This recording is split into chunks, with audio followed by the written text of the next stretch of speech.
Imagine moving to your dream ranch only to have an HOA Karen call the cops on your wife for building a barn. Except she didn't know your wife is the new police chief. Buckle up for a wild tale of petty rules, power trips, and sweet, sweet justice. If you love epic HOA showdowns and Karen meltdowns, smash that like button, hit subscribe, and ring the bell so you don't miss the next chapter of this crazy ranch saga. Let's dive in. The sun dipped low over the sprawling acres of Willow Creek Ranch, casting golden rays across the rolling hills where Emily and Jack Harper had just settled into their dream home. After years of city life, they'd traded concrete for wide-open spaces, purchasing a 50-acre property on the edge of a small town, where the air smelled of hay and freedom. The ranch was everything they'd imagined: a rustic farmhouse, a creek winding through the property, and enough land to start a small farm. Their vision was clear: a self-sustaining life with chickens, goats, and a sturdy barn to store equipment and host community events. But the property came with an unexpected catch: a homeowners association governing the outer edges of the town, where their land technically fell under its jurisdiction. The HOA, led by the formidable Marge Whitaker, was notorious for its iron grip on aesthetics and rules, even for properties as far-flung as the Harpers. Marge, a woman in her late 50s with a perm as unyielding as her personality, had made it her life's mission to enforce every bylaw, no matter how trivial.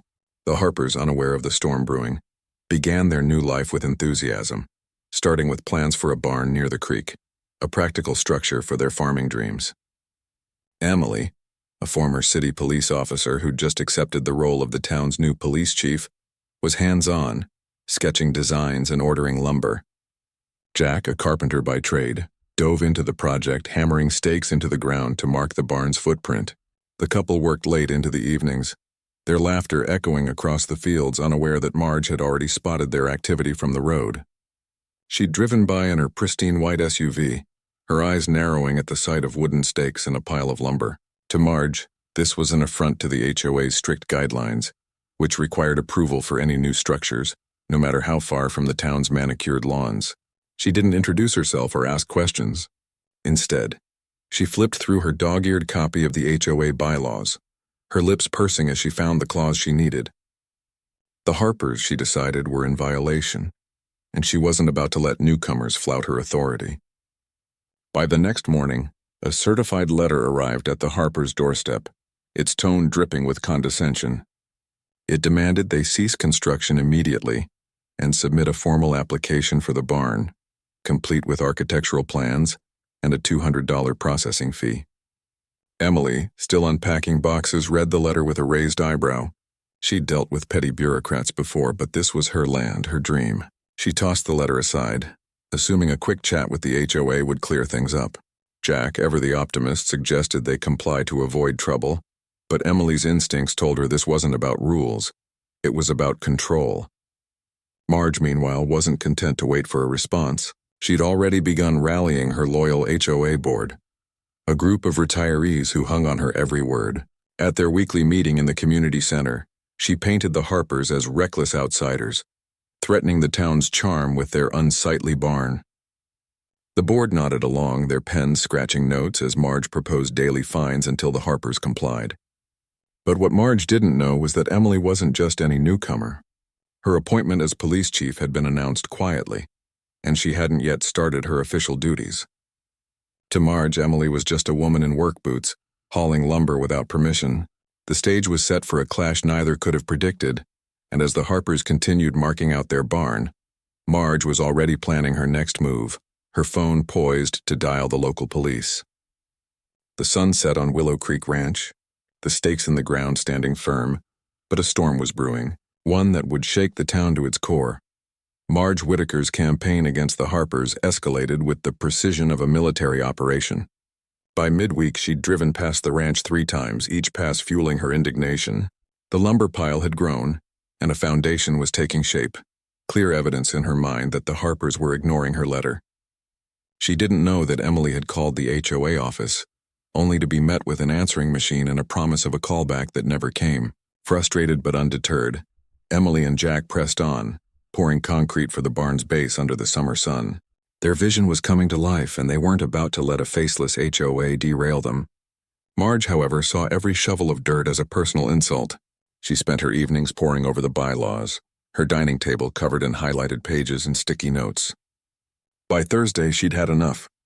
Convinced the Harpers were flouting her authority, she made the call she'd been itching to make. She dialed the local police, her voice quivering with righteous anger, as she reported an illegal construction on the Harper property. The dispatcher, a young officer named Tom who was new to the force, took the call seriously, unaware that the new police chief was the very person Marge was targeting.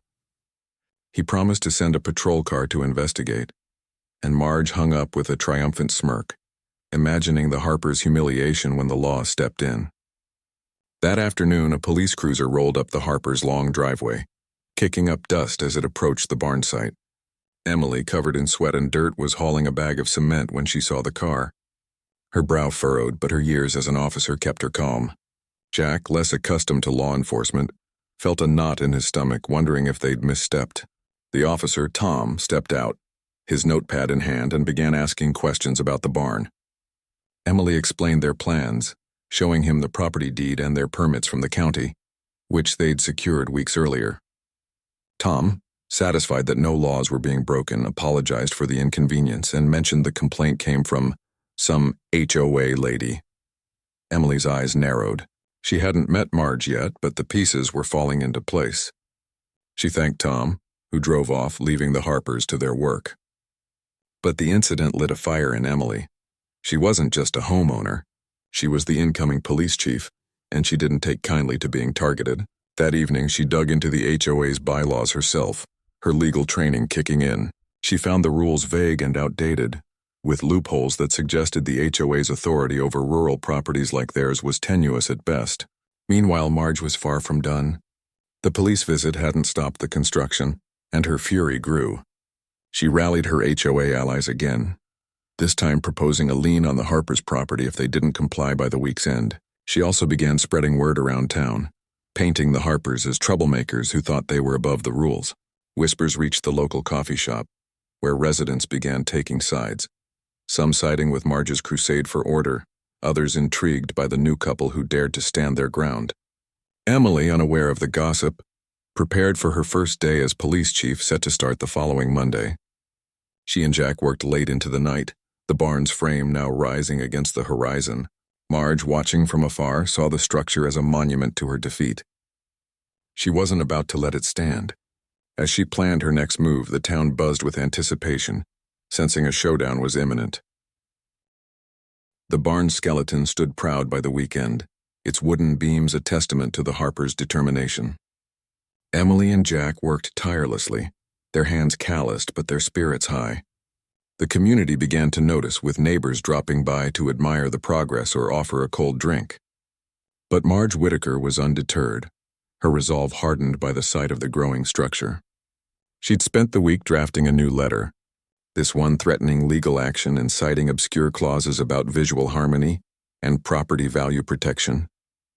She hand-delivered it to the Harpers' mailbox, her heels clicking on the gravel as she imagined their faces upon reading it. Emily, now days away from her first shift as police chief, found the letter and laughed.